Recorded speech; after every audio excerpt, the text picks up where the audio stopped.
Welcome to Andy Staples On3. It's a bit of a sad day for our show because one very reliable source of content is about to come to an end.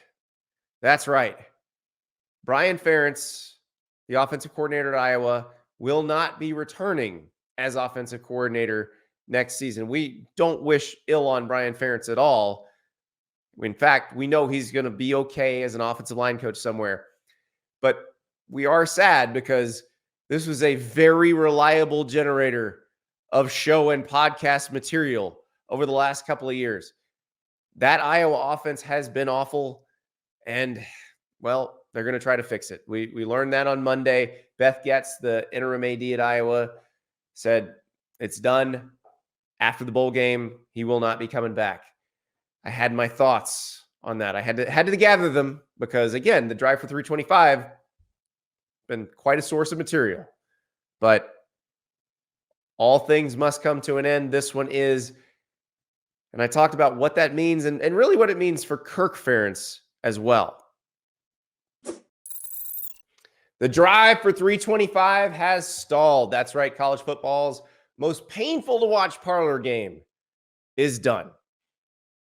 Brian Ferentz, the offensive coordinator at Iowa, will be out at the end of the season. Iowa announced that on Monday afternoon. One of college football's most anemic offenses will have someone else running it next year. Although, remember, it's still Iowa head coach Kirk Ferentz's offense. By the way, that's Brian's dad. And that's why all of this was such a big deal over the last few years. The drive for 325, in case you've been living under a college football rock.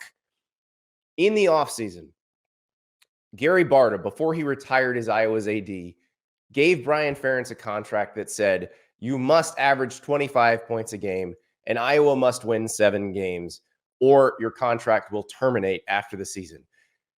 They're not even going to get that far because we know they're not going to average 25 points a game. Iowa is every week flirting with single digits, and it's just not going to happen. The offense is as bad as it's ever been. And unfortunately, that is causing Iowa to waste yet another elite Phil Parker defense. Let's go over some numbers. Let's talk about just how bad this offense is. Iowa's receivers, not running backs, not tight ends, wide receivers, have combined for 26 catches for 259 yards and 2 touchdowns this season. By contrast, LSU's Malik Neighbors caught 13 passes for 239 yards and 2 touchdowns against Mississippi State alone. Iowa has gained 29% of its available yards this season. That's from Brian Fremo's great advanced stats site. What do available yards mean? It means if you get the ball at your own 25, you have 75 available yards. So they're only gaining 30%, roughly 29% of those available yards. Contrast, Michigan is number 2 in the FBS in that stat. They gain 74% of their available yards. Iowa is a number 131 of 133 in that stat. Points per drive, another good advanced stat. Iowa's 120th in the nation, 1.34. Michigan's number 1, 4.42. That's the difference. That's how big of a difference we're talking about. But what makes this so frustrating for everybody, and especially for Iowa fans who have put up with this for a long time, Iowa's defense under Phil Parker, number 4 in the nation, 1.03 points per drive. Number 1 in defensive efficiency. They gain the team 1.36 points every time they set foot on the field. Meanwhile, Iowa's offensive efficiency ranking, number 120 out of 133.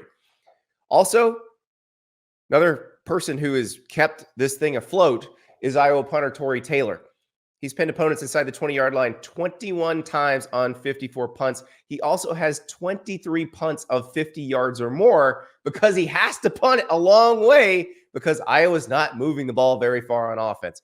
And you can say, oh, this is because of injuries. And yes, they have had injuries. Quarterback Cade McNamara out for the season. Tight end Eric All. Tight end Luke Lachey injured. I get it. But the problem is other offenses deal with injuries and can still function. Iowa's cannot function. Basically, Under Brian Ferentz, Iowa's offense has been in this box where if everything isn't completely perfect, it can't work. That's not sustainable. That can't continue. And Iowa's not going to let it continue. Now, the question is, what will Kirk Ferentz do in terms of looking for a new offensive coordinator? Will he be hiring someone to run this offense, which probably will produce the same results? Or will he let someone spread their wings a little bit? That is going to be the question.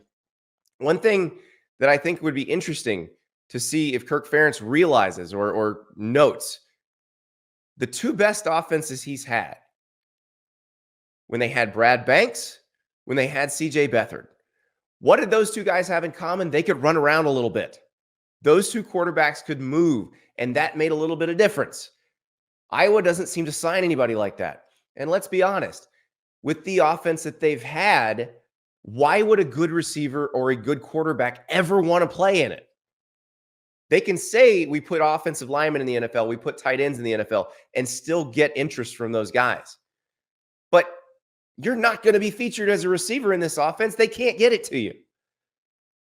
They've got to figure out how to turn that page and change that narrative. Brian Ferentz is going to be okay, by the way. He is a very good offensive line coach. He's going to go somewhere and be a very good offensive line coach. To compound Iowa fans' frustration here, why wasn't Iowa's offensive line that good recently? Oh, wait, Brian wasn't coaching the offensive line. He was coaching the quarterbacks. None of this made sense. None of it worked. And now they're finally going to do something different. Brian Ferentz out at Iowa at the end of the season. Elsewhere in the Big Ten, Jim Harbaugh appeared in front of a microphone for the first time since all of this stuff regarding the sign stealing accusations surfaced. He didn't have a lot of specific answers because it's an NCAA investigation. You're not supposed to comment on those things, and he did not comment on everything. But he was asked about the Wall Street Journal report that a contract extension that he'd been working on had gotten rescinded recently. Jim, there was a report last night that you had a contract offer rescinded. Can you say if that's accurate or not? I wouldn't say that's accurate, no. And the university has a policy. I think they made a statement, right, Dave? Yes. Of a policy on contracts and publicly talking about them. I think it was worded something like they don't comment about them until after they're done. If you listen to Chris Ballas on the show last Wednesday night, he said the contract talks were put on hold. The contract wasn't necessarily done yet, so I don't know if there's a contract that can be rescinded if it's not done. But we'll have to see what happens going forward, whether there is a long-term extension or whether Jim Harbaugh isn't coaching at Michigan after this year. I think there's probably a chance of that. There seems to be a chance of that pretty much every year. So we'll have to wait and see where that goes. He also got asked more questions about the investigation. He pretty much no commented most of them. And people got real specific, including asking about how did someone access one of Michigan's shared drives, which was something that was in the Washington Post story last week. Jim, there was a report last week there was an outside investigative firm that may have accessed some videos or files of you got your coaches. Do you know anything about that? And are you guys investigating how that came about? Yeah, I'm not going to get it. I got a one-track mind. I'm not going to be speculating. Can let others speculate that on the various speculation that's out there. Would be unfair to the team to not just be coaching the team. Do you believe anything was illegally obtained? Just so you guys know, there's only certain things we can comment on, so we gotta move forward. This is not gonna be very long. Andrew? Jim, I've heard from a bunch of Michigan alums this past week who are not happy, in some cases embarrassed, seeing their school receive negative headlines. What would you say to them about what they're reading and then seeing lately?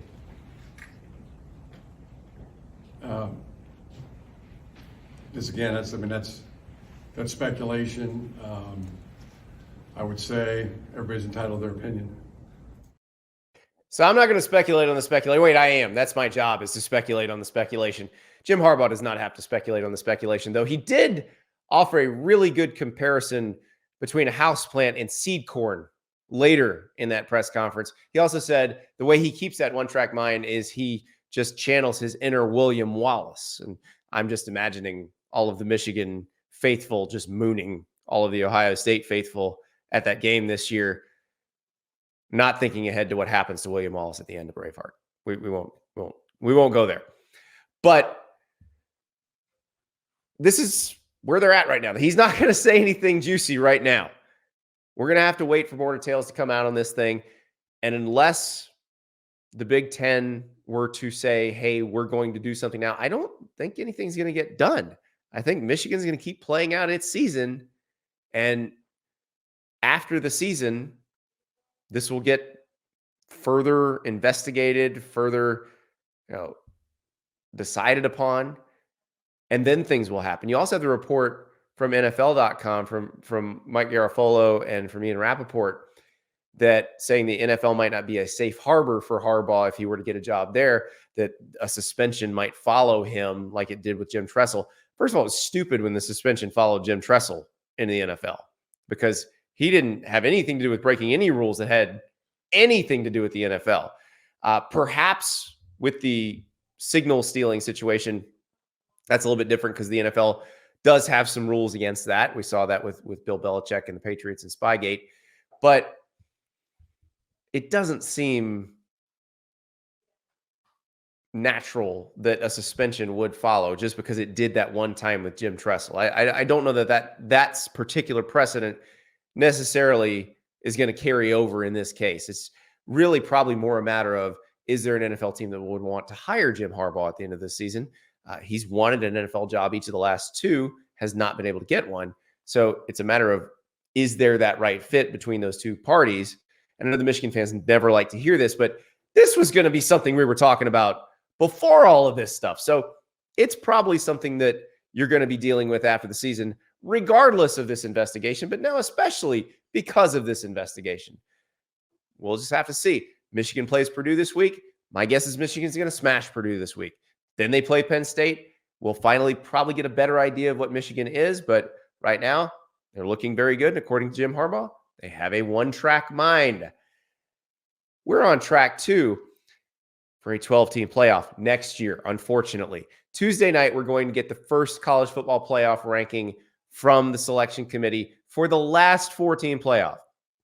Pay special attention to how that looks, especially pay special attention to the top 12 teams or the top 11 plus the highest ranked group of 5 team, because that's how the 12-team playoff will look in the future.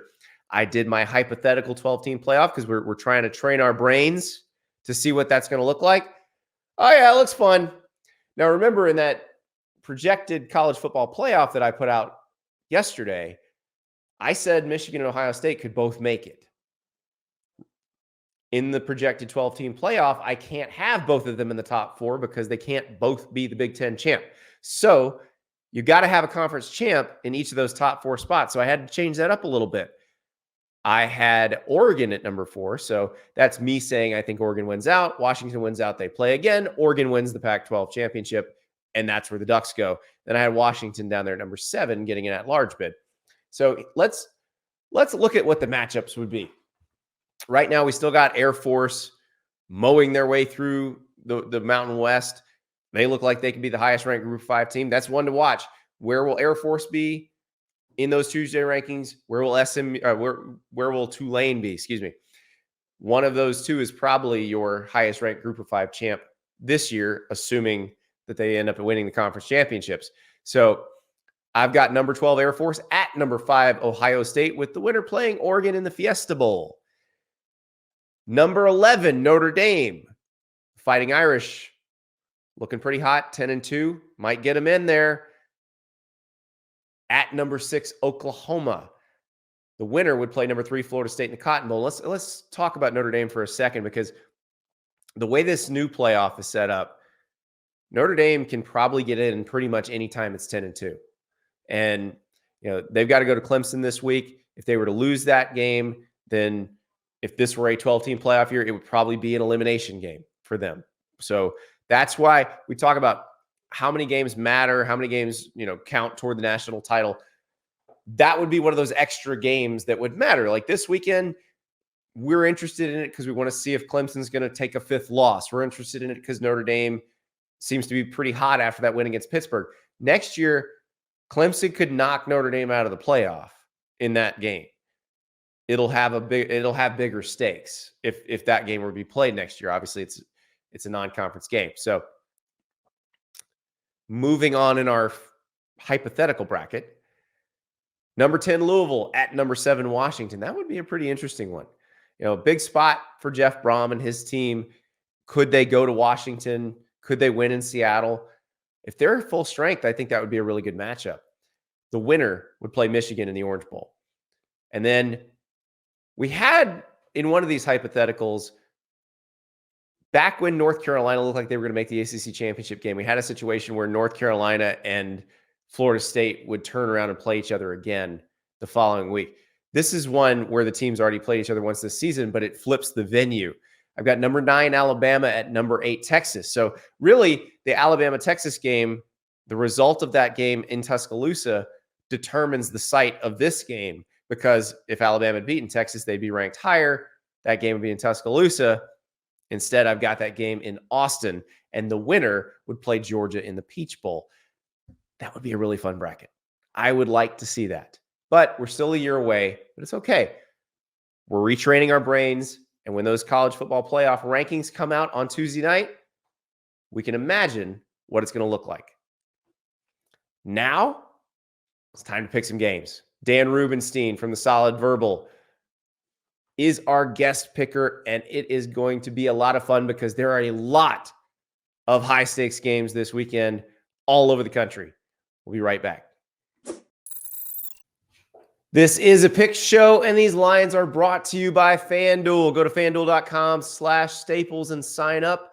New customers receive $150 in bonus bets after you place a winning $5 moneyline bet. So if your team wins, you get $150 in bonus bets right now. If you've been thinking about joining FanDuel, there is no better time to join in than the action.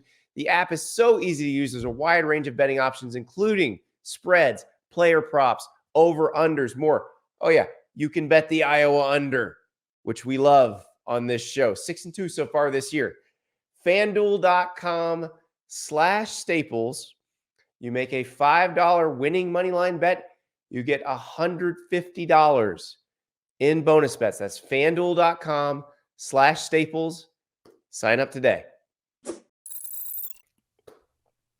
We are joined now by one of the OGs of college football podcasting, Dan Rubenstein, one half of the Solid Verbal, the original college football podcast. And I know there are other college football podcasts that claim to be the first, but Dan and his tag team partner, Ty Hildebrand, were the first. What's up, Dan? Yeah, we used to sell the show for a nickel at gas stations. I think it was a Buffalo nickel, technically. Yeah, we've been doing it for a while, and somehow I'm still only 26, so it feels good. And look, it's week 9, week 10, Yeah. somewhere in there. This is the best time of year to me, so I'm thrilled to be on the show. Oh, it's tremendous. I remember when you were selling the show on cassette out of your trunk. Yes. Outside college football games. And Yeah, it was a mixtape. It was side 1 was the Solid Verbal, and the back side B was I Need Kamosi. So really, it was something for everybody on the Solid Verbal. We are going to hot step our way into the picks this week because this is a loaded week. A lot of what you guys on the Solid Verbal would call PFGs, pretty flipping good teams. Yeah. That happen to have to play one another this week. I'm going to let you spin the wheel of conferences. What conference would you like to lead off with? Where would you like to start? I think it's a really strong SEC week. I think All right, because we put a lot of hope and faith in Mizzou. We put a lot of hope and faith in LSU's defense maybe getting better, or Alabama's offense maybe getting better, and some time off for some of those teams to sort things out before a big game. I think that's my answer. All right. Well, we will start. We'll go chronologically through the SEC. We'll start noon Eastern, 11 a.m. local time, Oxford, Mississippi. Barely enough time to get your chandelier hung in your tailgating tent and get your pimento cheese sandwiches out. Texas A&M at Ole Miss. Jimbo Fisher's safe for this week. Lord knows what'll happen next week. But this line feels weird. Oh, yeah. It's 4.5. We've got it wrong in the graphic, but it is Ole Miss by 4.5. And that feels a little stinky to me because Ole Miss has played very well. Ole Miss has got more dudes on defense than I think people realize. And Texas A&M has not been particularly smooth offensively with the exception of a little bit against South Carolina. Texas A&M has, and I have no idea if people are belaboring this point. I love to beat a dead horse. Texas A&M hasn't scored a second half offensive touchdown since September 23rd. Somebody can fact check me on that, but I'm almost positive it has been like 35 days since, maybe 37 days at this moment, since A&M has scored a second half offensive touchdown. That's worrisome. That is worrisome to me. I think I like Ole Miss here, and you're right about the Ole Miss defense. The problem with Ole Miss to me is just at random points in the game, their own offense seems to fully shut down. I like Jackson Dart. Obviously, what's not to like about Quinshon Judkins? I like Ole Miss here because A&M away from home in true road games has been kind of unflattering to watch, if that's a good enough adjective. It's been a tough year on the road, especially for the offensive line at A&M. So I'm going Ole Miss almost by default here, just because I think I just trust Max Johnson and A&M less. Well, I'm going to correct myself and then apologize. Oh, okay. Because I'm wrong on the line. The line changed from the last time I looked at it to when we started recording this. My producer, River, always on top of things. It is Ole Miss -3, which means more gamblers in on Texas A&M. What does Vegas know that we don't, Dan Rubenstein? This is a scary, scary proposition because all of the things you just said are true. Yeah. All of the things you just said are the reason that I also plan to pick Ole Miss. And thank you for making it where they don't have to win by as much, because I don't see a way that A&M wins this game if Ole Miss's defense shows up. I totally agree. And it's an especially bad combination or matchup because Ole Miss right now is like a top 10 team in terms of sacks per dropback, like completing sacks, tackling opposing quarterbacks.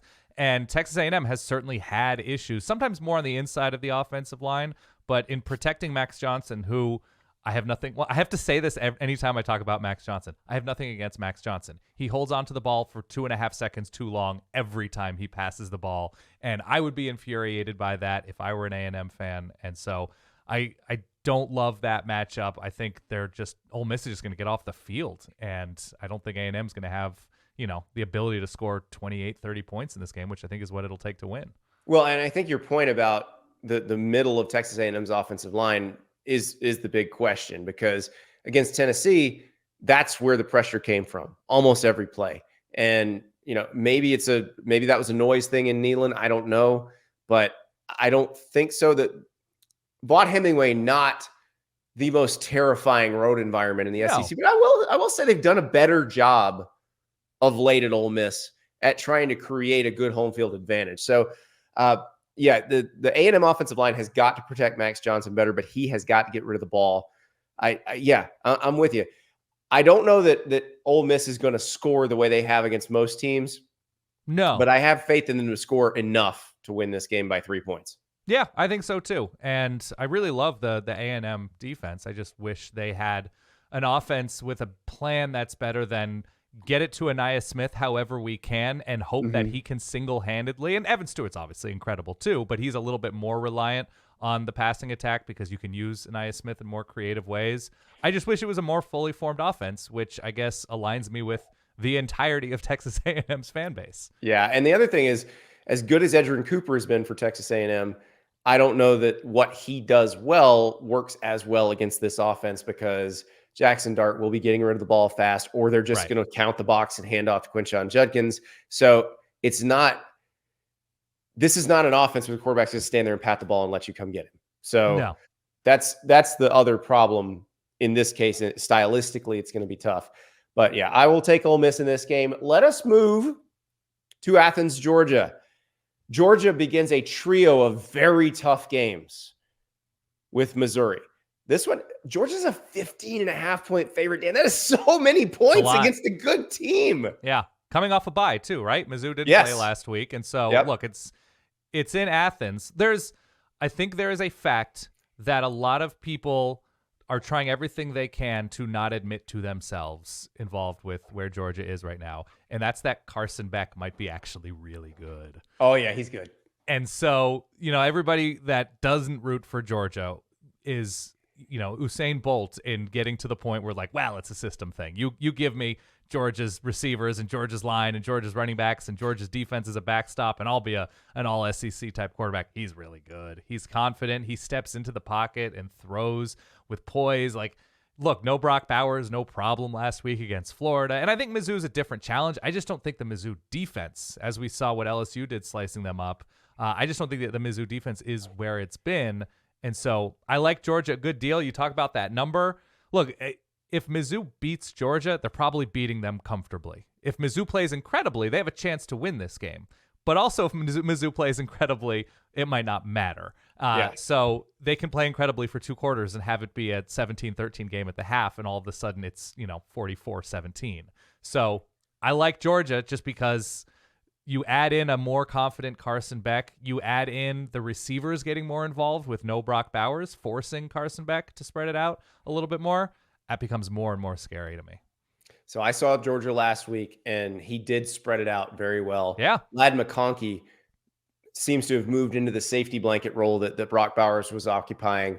And, across the middle of the field, McConkey seems to be good at finding that open spot and settling down, and then Beck can hit him. But Dominic Lovett looked good too. Yeah. I was impressed with some of their young D linemen too. Tyrion Ingram-Dawkins, who's coming off a foot surgery, looked really good. And then they had Damon Wilson was making plays. This line is a question.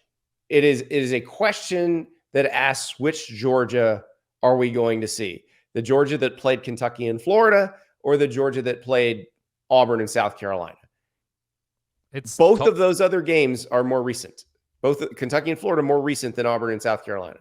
Yeah, and look, we've had the closer that Georgia games are, the less it allows for them to rotate confidently up front. But when you start blowing out teams like Kentucky, you start separating from Florida, then all of a sudden your guys are getting experience. Your guys are getting rest, your 1s and 2s. You're getting a nice rotation going. We know Kirby's long believed in that.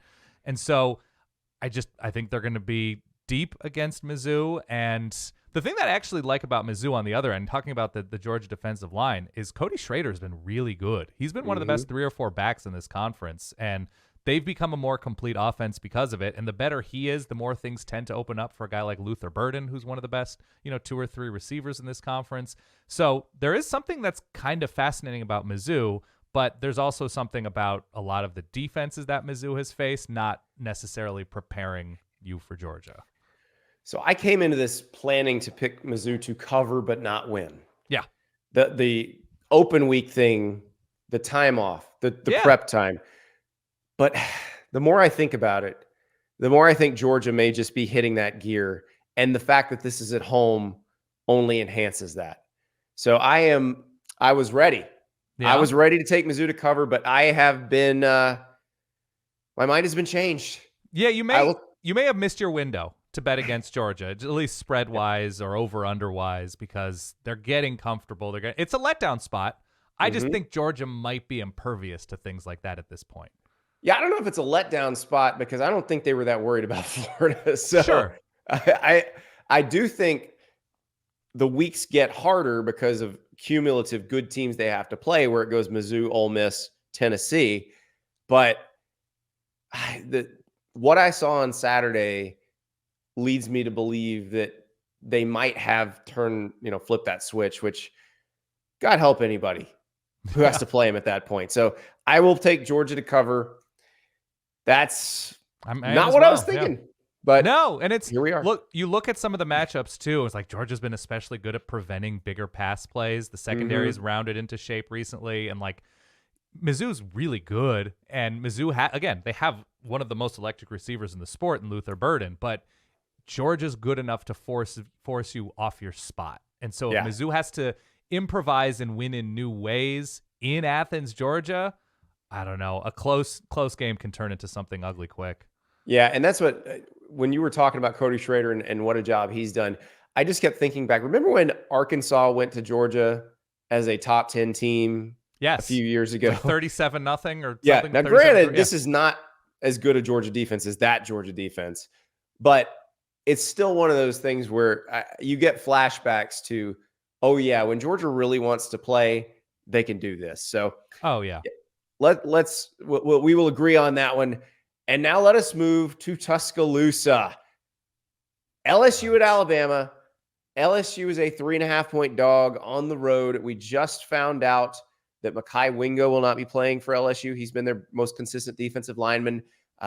We talked to Shea Dixon on the show yesterday about their situation at cornerback, which is fairly dire. Yeah. Oh, by the way, Jaden Daniels, Malik Neighbors, Brian Thomas still there on the offense, though. Yes. This is an infuriating game to try to make sense of. So the problem with this game is you never know drive to drive who you're getting with Jalen Milroe. He still has the explosive potential. He's great downfield. He has a really good sense for when things are going to open up downfield. Has gotten things together with his receivers, Jermaine Burton, Isaiah Bond, guys he has formed a rapport with. And the Alabama defense is good enough to win essentially any game against any team Alabama plays. I still worry a little bit about Tommy Rees in a spot like this, having that full control, because even games Alabama has won against quality teams, it's looked kind of suspect again in second halves. So I'm going to roll with defense in big games. That's just sort of seems to me the easiest way to make money. So I'm going to go with a good defense at home here. But you're right about the explosivity. I still remember LSU and what they look like in the second half against Florida State. And there is a blueprint when you have the talent to take on LSU, and Alabama most certainly does, especially as a lot of those young guys. You talk about Georgia rounding into form the second half of the season. I think you're going to see even more of that from Alabama, especially in the back half and the rotating in the young guys up front. I'm still with Alabama here, and it might be ugly. It's not going to be a pronounced win, but I just don't think that LSU, as strong as they've been on offense, is going to go to Tuscaloosa and just drop 38 or something on Alabama. I don't have it. Well, and that's the thing is who can get some stops in this game. And you did see Florida State do that. Now, Cody Riggs had not, I don't think he played in that first game. I think he was injured, but had not kind of established himself as the alternative on the ground to Jaden Daniels, which I think has helped that offense become even better as they've gone along. But they are, again, in bad shape in the secondary. And what does Jalen Milroe do best? If nothing else, he throws the deep ball very well. Yeah. And also, I don't know that they will tax Alabama's pass protection as much as Tennessee did a couple of weeks ago. Agree. Yeah. And look, if Alabama has the opportunity to find a corner and just pick on him all game long, they will. And so they've confused secondaries. We've seen coverage busts from teams playing against Alabama. And look, I think Jalen Milroe is good. He's not somebody that needs to be great against this defense, though. And so I feel pretty good about Alabama here and just picking their spots. Yeah, and only 3.5. I definitely feel pretty good. It's if you make that line a little bit bigger, then I'm going to have some questions, because LSU does feel like it can score anytime it has the ball. Yeah. But the question is, can Alabama turn them over? Can they get the occasional stop? The occasional stop will be enough, because that's what Ole Miss did to them. That's what Missouri couldn't do to them. LSU's defense has made other offenses look pretty great. Like Arkansas has kind of been a nightmare this year, and they were right there to beat LSU. And so that to me is the question where, like, sure, LSU's offense is terrific, but it's terrific when given the opportunity. And LSU's defense at times really hasn't even given their own offense the opportunity to compete very long. So I don't know. I think it's a nice spot for Alabama. I agree. Alabama, take the -3.5. Happy to do it. Glad it's not more. We'll be right back with more picks, but first I want to tell you about Game Time. All these big games we're talking about, you could be going this weekend with Game Time. Yes, most of them are sold out. Doesn't matter. Game Time has last-minute tickets to everything: sporting events, concerts, comedy shows, you name it. So you want to go to Alabama, LSU? You can go with Game Time. There's a get-in price of about $158 right now. You want to go to Kansas State at Texas? You can go with Game Time. The cheapest ticket right now, $74. Here's how you do it. You search for the event you want, click it on the Game Time app, find the ticket you're looking at. All of a sudden, you see a photo. That's what you're looking at in the stadium. That is your vantage point. A couple more taps, and that ticket is yours. If you want to transfer it on game day via text, you can do that. Game Time makes all of this process very easy. Didn't used to be easy. You have to go find the guy standing outside the stadium holding tickets, haggle, cash. Maybe it's a real ticket, maybe it isn't. That's not a problem with Game Time. So get the Game Time app, use the code STAPLES, and you get $20 off your first purchase. Download Game Time, sign up, code STAPLES, $20 off your first purchase. It is the easiest, most stress-free way to get last-minute tickets. Try Game Time today. Let us move on to the Big Ten, Dan. Let's.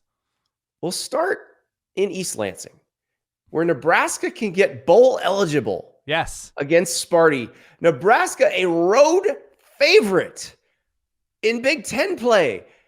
What year is this? It's an odd year in the Big Ten. I talked about this on the end of our show on Saturday night. It's not even the most unwatchable conference in America. It's one of the most unwatchable conferences we've had in recent memory. And maybe the fact that Nebraska has won whatever it is, 4 or 5 or 5, I don't know what the number is at this point, but might be sort of a statement on where the Big Ten is in this moment, just because everybody has basically their own personal disasters if you talk to their fans, and that's from Michigan all the way down. But yeah, Michigan State's in just a sad place, an interim situation, and Nebraska, look, they're piecing it together. They're not especially good, but they're piecing it together, and to bet against Sparty is to say, I want to make American dollars this week. So I like Nebraska. Nebraska's defense has been outstanding. Yeah. The offense has been a work in progress, but I do love that they like their solution, because all the receivers are hurt, is like, let's run more option. That feels like Matt Rule just sort of licked his finger and stuck it in the air. Is like, where do I live now? Oh, Lincoln, Nebraska. Let's make the people happy. Look, if you're not throwing interceptions at Nebraska, you're in a good spot. Nebraska started the season off thinking, let's bring in the quarterback from Georgia Tech who throws the ball to other teams too often. And he got to Lincoln and he threw the ball to other teams too often. So, yeah, Harbaugh isn't amazing. He completes like 50% of his passes, but run him. You can win games 20-17 and it counts. Oh, it definitely, especially in the Big Ten West. Yeah. It's interesting to me because Matt Rule did not come in there planning to play like a typical Big Ten West team.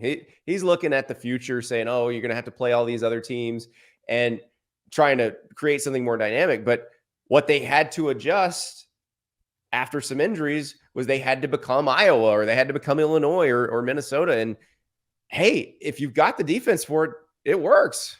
Oh, absolutely. Look, the pass rush is in a really nice place. They've been very, very good in the red zone, and it's all relative to who they're playing against. And so you look at the row of, Purdue, Northwestern, Illinois, Michigan before that, but they're winning how they have to win, and that's smart football. Yeah. Nash Hutmacher, the polar bear coming up through the middle. I love that. I just love watching that guy play. But yeah. I'm with you. I will take Nebraska in this game as well. I think the real question for Nebraska is, because they get Michigan State and Maryland seems to be slipping a little bit. That's who they have left out of the East. And then obviously they've got Iowa and got to play them at the end of the season. Could they win the West? I mean, is Braden Locke starting for Wisconsin? That he is, and they have to play them. Right. And so they have, along with Iowa's defense, Wisconsin's defense, and Nebraska's defense. If you look at the 8 units that will be on the field in Nebraska's final 4 games, they're all good. And so if we're going to say, okay, Nebraska is smartly coached and everybody has like clear flaws, then you're saying, okay, is it a Deacon Hill? Is it a Braden Locke? Or is it Heinrich Harbaugh? They absolutely can win the Big Ten West. Sure. Deacon Hill, Braden Locke, and Heinrich Harbaugh sounds like a group of like Middle Ages priests who got put to the sword for something wrong, something they Yes. did wrong, some sort of forward-thinking thing that was considered wrong at the time when all they're doing is actually setting offense back 50 years. It's been, the poor guys. Like, we have Deacon Hill thrust into action, Heinrich Harburg thrust into action, and what's the third name? Braden Locke thrust into action. And just like everybody's completing 4.5 yards per attempt, 48% at a time, and they're winning games. It counts. It does count. It absolutely counts. It's a roster of, if you like put out a baseball team, if you just randomly look up like Brewers stats or Marlins stats, and all of their pitchers had 5.1 ERAs, but they somehow have 13-3 records. Okay, it's a way about going things, and it's working. It's gonna working. work for somebody until they get to Indianapolis. But yeah, I digress. Let us move to Piscataway, Dan, where Rutgers, coming off an open date, 6-2, giving up 15.8 points a game. Yeah. Stingy.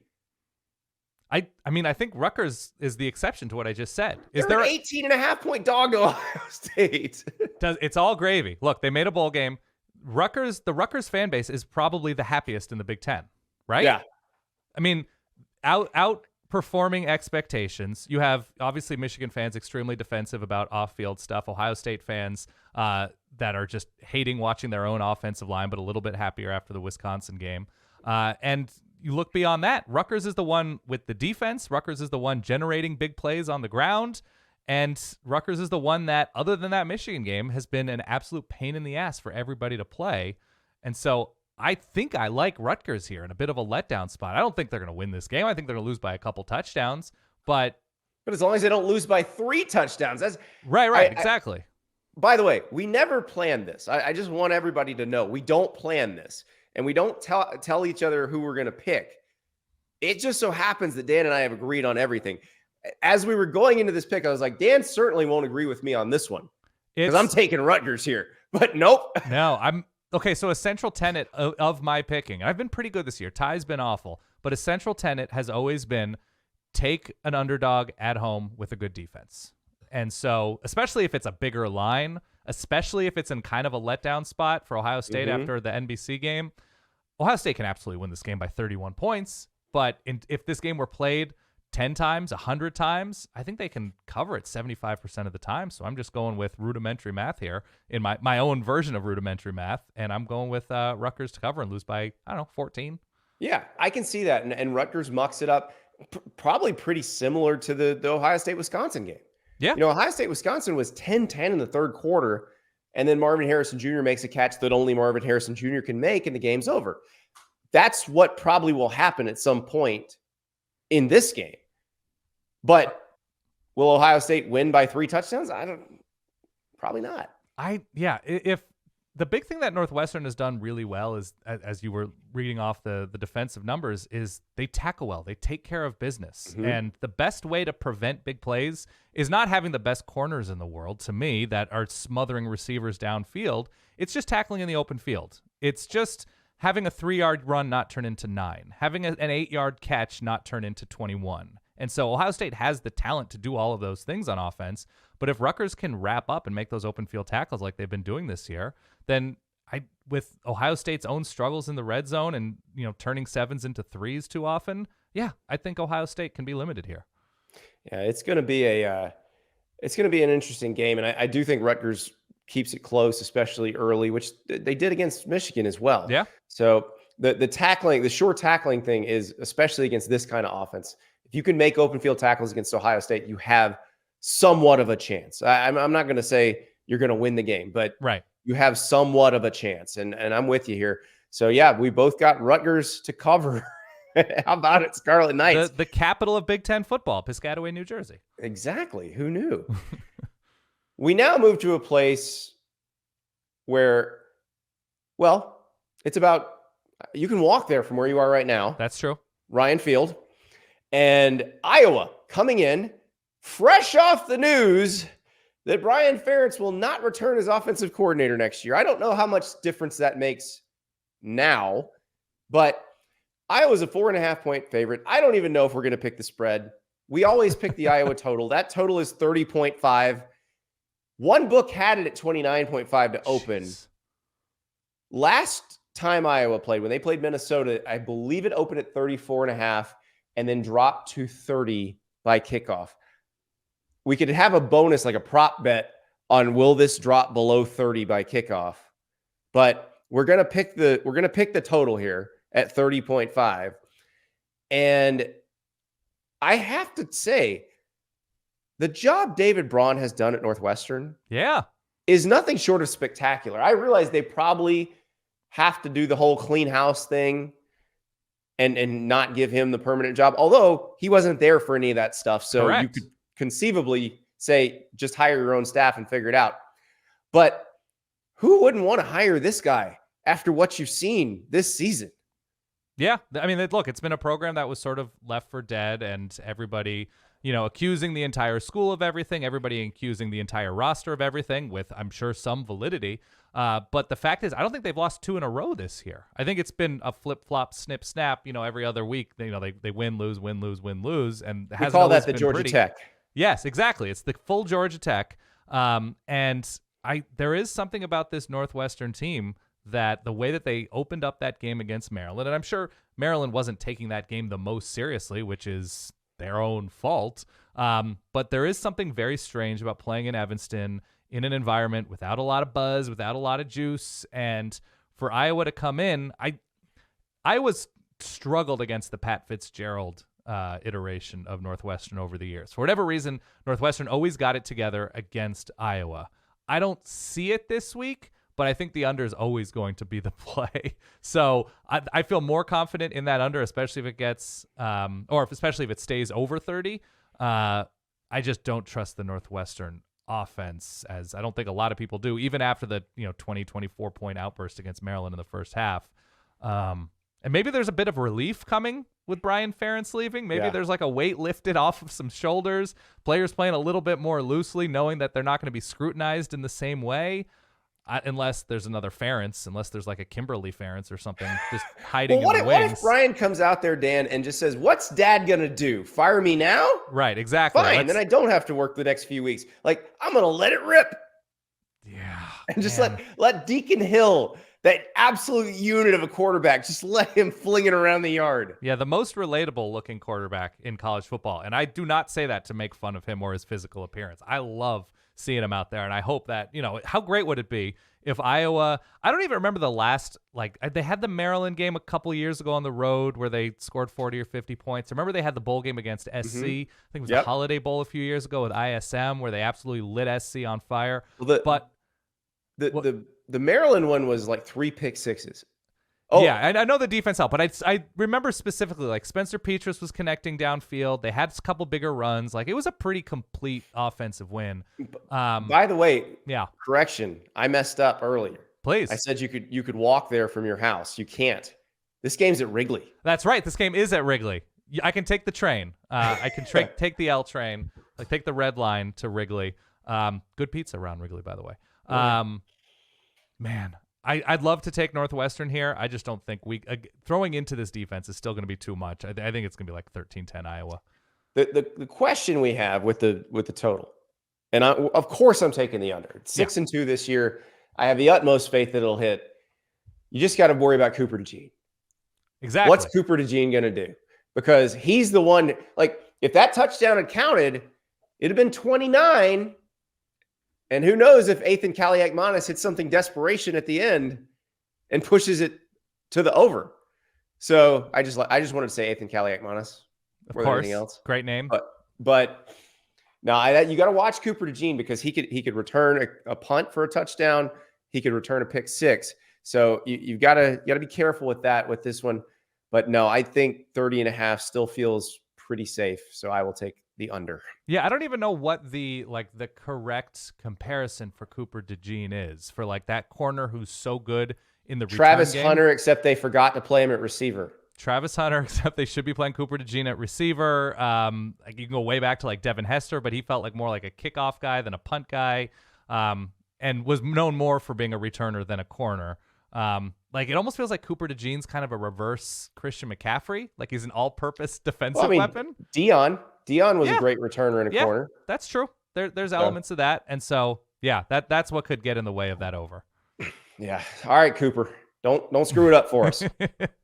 Let us move to the Big 12. This is an interesting conference. So there's 3 games involving teams that each have one conference loss. We're only picking 2 of them. We could throw a bonus in there if we wanted to pick Kansas, Iowa State. But we'll start with Kansas State going to Texas, because this is the one, Dan, after Kansas State put Avery Johnson in and he scored 5 touchdowns against Texas Tech, I was like, hold up. I'm just looking at the calendar like, this could get interesting. And then they demolish TCU, flipping between Will Howard and Avery Johnson. And then they destroy Houston, except it's mostly Will Howard. And if you're Texas and you're like, you're sitting there and you're Pete Kwiatkowski trying to figure out what the hell this offense is going to look like that's coming to play you. Yeah. You're like, I don't know what to prepare for. It's wild. And Kansas State has been the Deuce Vaughn offense for so long that you're like, wait, what exactly are they? What's the vision here? And from day one, I've sort of thought of Avery Johnson as like a folk hero in waiting for Kansas State. How confident. The hair alone. The hair is great. The confidence out of nowhere is great. He takes care of the ball. He runs super well. And Will Howard has been a little bit sloppy with the interceptions. Obviously, the Oklahoma State game was a low point this year. They've been nails since. The big thing to me is, what does Kansas State have in the way of receivers? Because they've been able to count on Deuce Vaughn and the play action that opened up for a good long time. And so Texas with no Quinn Ewers, Malik Murphy has sort of been a slow starter, but the running backs have been great. The defense has obviously been very good. There's an interesting matchup in that Texas has struggled situationally. They haven't been a great red zone team when they've had the ball this year. And Kansas State gets off the field. They've been very good on third down. They've been good in the red zone. And so even if they don't have the pop on offense, I think they can be limiting enough that they can cover this spread. So really, I think the Texas defensive line is the key unit here. They did not play great against Oklahoma. They're going to have to play very well against Cooper Beebe and the Kansas State offensive line, because this is one of the better offensive lines they're going to see. These are guys who should theoretically be able to handle them. I don't know if they're going to move them that much, but they don't have to move them as much when the quarterback run game is such a big part of what Kansas State does. Right. Because that basically gives you another blocker. So this one, I've been thinking since 2 weeks ago that Kansas State was going to come in and win this one outright. And I think that's what I'm going with. It's not just Kansas State covers, but Kansas State wins this game. I don't hate that pick, and especially with what Texas looked like a couple weeks ago against Houston after the Quinn Ewers injury. They looked strong last week, but still, I don't know how much they're going to count on Malik Murphy downfield, which is such a big part of their offense. Mm-hmm. Are they going to be sort of giving themselves their own restrictor plate offensively just to keep Malik Murphy comfortable, make sure he doesn't make too many mistakes? I think Kansas State's in a good place. The thing that worries me, Kansas State on the road has not been that same team. Right. They beat up on a couple teams these past couple weeks that have clear flaws, and they play them at home. But away from the Little Apple, I still like Kansas State because the underlying numbers are there, and from what I've seen of them, I like them. It's just, where's that pop coming from? Where's the pop at receiver? I know Giddens has been good on the ground, but that to me is the worry, that you're going to need to hit a certain number to beat Texas, whether it's 28 points or something like that. And that's concerning. I'm going Kansas State here. I'm going with my gut, but I'm going Cats. Yeah. I promise we'll disagree on at least one of these. Yeah. But now we move on to Bedlam, which love this. A few weeks ago, when Oklahoma was rolling and Oklahoma State had just lost to South Alabama, I would have thought, we're not even picking this game. This is no brainer. But now Oklahoma has come off a loss to Kansas. Oklahoma State's one of the hottest teams in the country. It is very much a fun matchup, although apparently not as much fun as when Mike Gundy played at Oklahoma State. Here is his account of what the rivalry meant back in the day. When you were last thing this work. Yeah. When you were a player versus where you are now as a coach, was it hard for you to not get caught up in the rivalry? It didn't bother me because we didn't have phones and social media, but it was a rivalry then. Bosworth spit in my face. I spit in his face. I mean, it was actually a rivalry, right? The summer of before my sophomore year, I would go to parties in Oklahoma City and they would say, well, Bosworth and Migliozzo and some of those guys were here. And so I had to make a decision whether were we going to have confrontation there and who was with me. Because, I'm not going to, those guys, I can kick them in the shin and run like hell. But I'm not dumb. So we had to make those decisions because, what kind of a frame of mind was Brian going to be in on that point? I don't know. Had he taken a vitamin C and had a few drinks, well, he might not be a guy you want to talk to at that point. He'd get real red and cross his face. So it was a rivalry then. Now it's not as much anymore, unfortunately, because of the way it is. But it's a very important game. I don't want to push past that. Love that. So the Boz has responded, by the way, Dan. Oh, what did he say?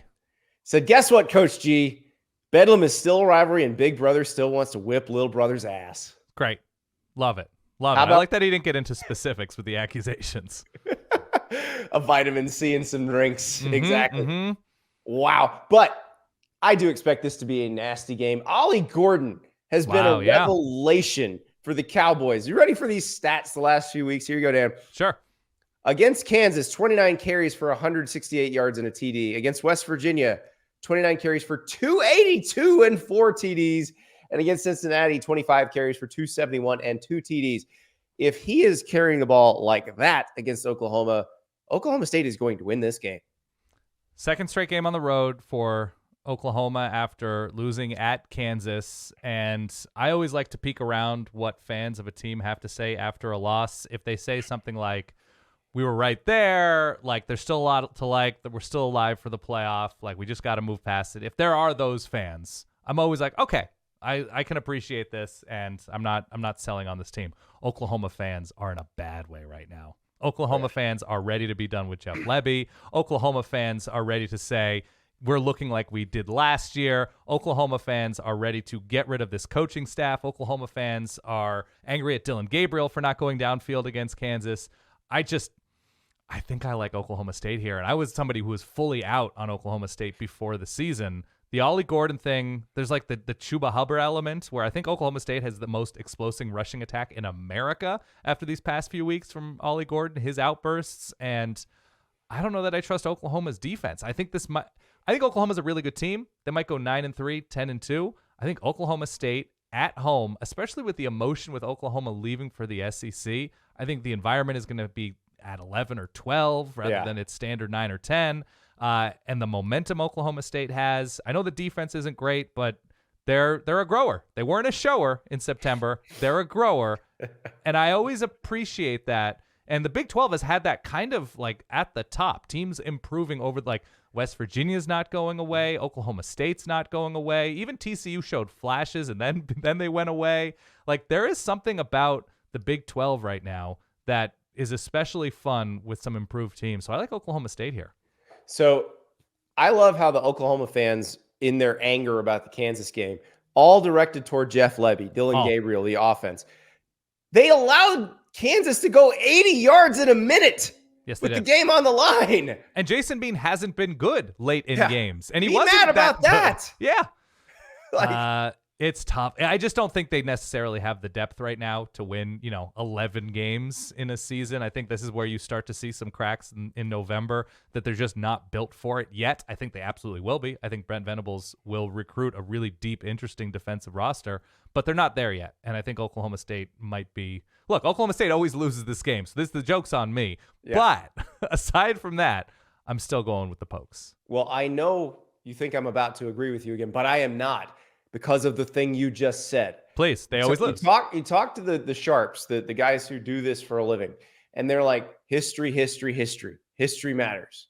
Numbers matter over time. And I'm like, how does that matter? These guys change rosters every 2 to 3 years. How does history mean anything? Like, you just trust me. Over time, it does.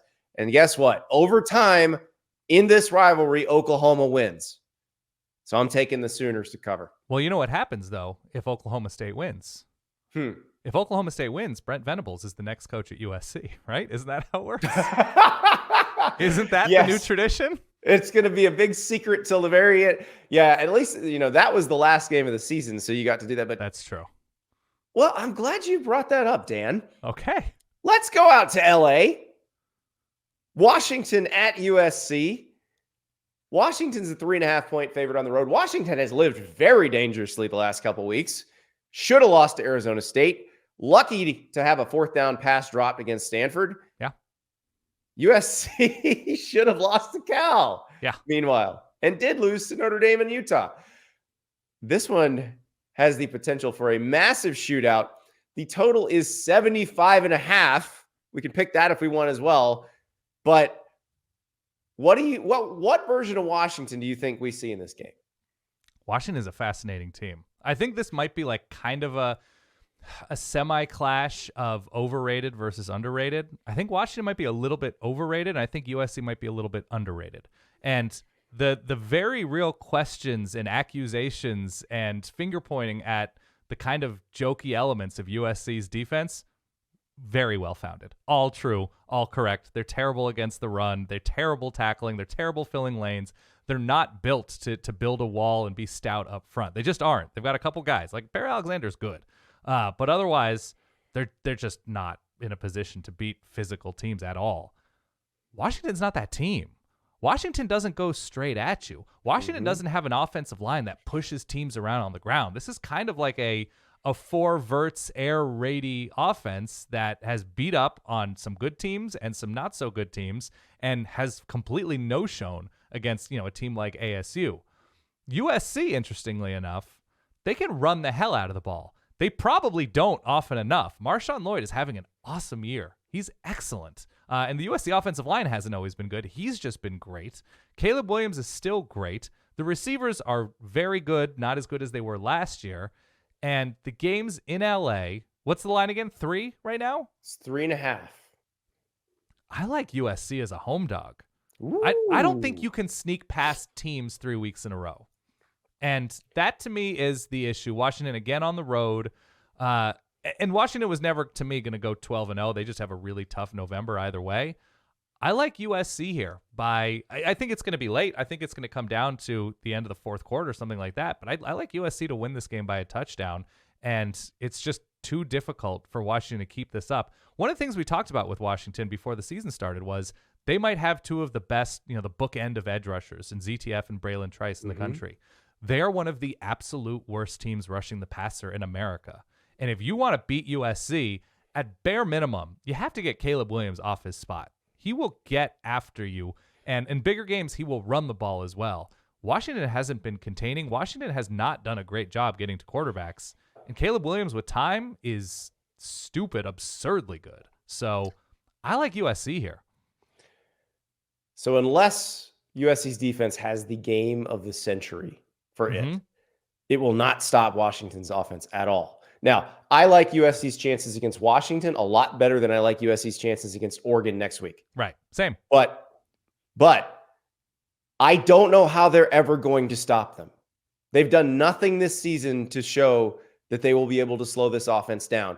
And I think Washington, you mentioned Trice and ZTF, like they should theoretically be able to get Caleb Williams to scramble a little bit, to have to improvise a little bit. And now, here's the thing.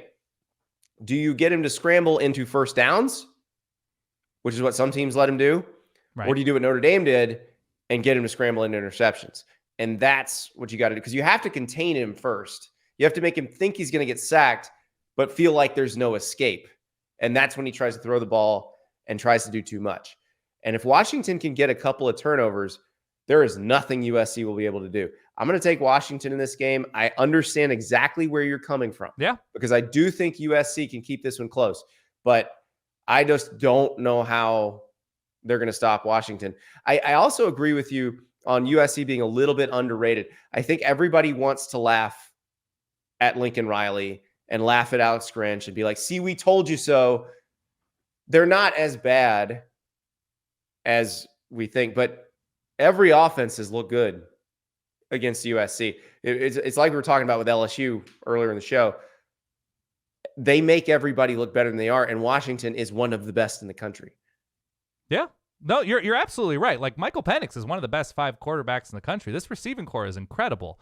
But if I were to say USC can upset a top 10 team and say, how is that team built? It's smaller and relies on speed on the outside. I'd much rather have that if I'm USC than a team like Utah who's just going to push them around. And USC did a good job against Utah after not doing a good job against Utah to start out that game. They made good adjustments. So I just don't think USC is like what's their record right now, USC? They're 6-2. Yeah, I don't think they're a 6-6 team. I don't think they're a 7-5 team. I think they're a quality team, and Washington playing a quality team on the road. It's been, I mean, the ASU game was at home, but it's been Stanford. It was Arizona, which they gave up some on defense too. And that game, it probably should have been a 2-touchdown game, but it was a 1-touchdown game when the bell rang. So I don't know. I'm going with USC here. I like the specific matchup. We got one more, and it is another weird line, Dan. Okay. Notre Dame at Clemson. Mm-hmm. Notre Dame's only a 2.5-point favorite. I realize it's on the road, but this is another one that feels like, what does Vegas know that we don't? Because what have they seen from Clemson that suggests Clemson can stay in this game with Notre Dame? Clemson has a good defense. Clemson gets off the field. The pass rush has been, I think, good to very good at times. We know what the problem with Clemson is, and it has nothing to do with their defense, and it's everything to do with having no explosion on offense. And I don't know, man. Who is Clemson beating this year? Like, what is the line? What is the number for Clemson? Like, Clemson, the best thing Clemson did this year was almost beat Florida State, right? Right. That's it. It's Charleston Southern, Florida Atlantic, a Syracuse team who's bottoming out, a Wake team who might be bottoming out, and then consecutive losses on the road to Miami and NC State. So, and the Wake game was 17-12. Right, exactly. I just like Notre Dame. I like to call myself the captain of the Underthink Express. Nobody underthinks things better than I just don't think Clemson's very good. I think Notre Dame's fine. I think that's exactly what conclusion I would draw from this too. Like, I don't understand why the line's this low. Maybe there's some stuff out there that we don't know yet. But and it's an early kick, so the energy's not going to be where it would be at night. Yeah, well, the Clemson bandwagon's lightened up. Remember, Dabo said they needed to get some people off of it. They've done a great job of kicking people off the bandwagon. A fun thing with Clemson too is, what was Dabo's term? The Roy bus? The rest of y'all? The rest of y'all, yeah. Clemson, it's not a motivational tactic anymore. Clemson's on that bus. Clemson is middle to lower tier ACC in this moment. Oh yeah. I think we should start calling Clemson the control group. Like, yeah, what would happen if you had all these changes in the sport and then one program decided not to do any of them? Yeah. Oh, like, absolutely. That's what Clemson is. And Dabo's got to make the decision at some point. Do I want to take part in all this, or do I want to not coach anymore and be considered one of the greatest coaches of all time, but realize that maybe this era isn't for me? That's his choice that he's got to make. Unfortunately for this team, he can't make it or change anything for the rest of this season. So these guys have to finish this out. The wild thing is, typically you can count on a program to be strong at where a head coach excelled as a position coach. That you're like, okay, well, he was an offensive line coach, and look at the depth there. They're solid up there. They really push teams around, even if they're not winning. Dabo as a receivers coach, not finding receivers, not developing receivers, essentially since like Mike Williams, Justin Ross, like it's been a minute since they've found those guys, and you can find those guys in the portal. And I'm not even going to, and I think I agree with you in saying like, he might just say, you know what, this is 2023, 2024. It's just not for me, right? Yeah. That what he's earned that, right? I absolutely think he's earned it. And like in a backwards way, I don't sympathize. I look at what his mindset must be. It's like, I won a certain way and I won huge that way. And that way involves essentially saying to recruits, if you come to Clemson, I'm going to be loyal to you, unless your name is Kelly Bryant. And I'm going to be loyal to you. I'm not going to recruit kids from other schools to jump over you on the depth chart. And him keeping his word is not the craziest, most unlikable characteristic you could see in a college football coach. So it just might not be for him anymore. And that's okay. Yeah. Yep. I agree. I think the villainization of Dabo is over the top. It's too much. Yeah. But the characterization of him as stubborn and someone who doesn't want to change, that's completely accurate. And it can be okay. So I will be very interested to see what he does at the end of this season and how he decides to handle this. But as the season goes on, I don't see this getting any better for them. I don't see anything changing for them right now. So I will take Notre Dame to cover. Notre Dame, by the way, feels like they're getting hot. And, Yeah. I think they're probably kicking themselves over and over and over again over that Ohio State game, because I don't know. I don't know if 11-1 with a loss to Louisville would have gotten them in the playoff anyway. But if you had that win against Ohio State, you're feeling somewhat good about that. Yeah, they were always going to lose to Louisville. They were out of gas in that one. Aren't they down? Didn't they lose their top pass catcher today, the tight end? Yeah. He's out for the year, Mitchell Evans. So that they were never going to be a team that I think seriously threatened the top of the sport without top-level pass catchers and some offensive line issues. But putting themselves in a position to be there, if you beat Ohio State and lose to Louisville, there's a great chance you end up in that top 4. Sure. Yeah, so this is, as growth years go, if Marcus Freeman finishes this year out well, I think they're positioned really well going into the 12-team playoff era. I do too. I mean, they need to find a quarterback, and whether that's CJ Carr or somebody else, yet to be determined. But if they can find a quarterback, if they can start finding receivers, sure. I think they're in a great place. This has been a great place. This has been a fantastic pick segment, even if we agreed on almost everything. Yeah, sorry about that. No, because I've seen your record this year, so I actually feel pretty good about this. If your partner Ty had been on and we'd agreed on everything, then I'd have been a little worried. Yeah. So, by the way, when we were talking about Dabo, all I could think about was if all of a sudden you noticed that every college football podcaster went vegan and their downloads skyrocketed, and you said, you know what, it's just not worth it. I just don't want to participate in this era. I'd quit. I'm done. I would. That's what I thought about. It was like, I got to post turkey legs. That's exactly right. I would probably go learn how to install air conditioners. Yeah. I would rent chairs. I would buy that's my get rich long-term plan. I'm going to buy a bunch of chairs. Everybody needs to sit down at events, and you can do it over and over again. Yeah. Do you need chairs? I have chairs. I have chairs. You want super comfortable ones, medium comfortable, or just whatever? I got all three. There's a former Russell Shepard, the former LSU player. Uh-huh. You know what he did No. during the pandemic? He got in the porta potty business. It's great. It's perfect. He's making more off porta potties than he made in the NFL.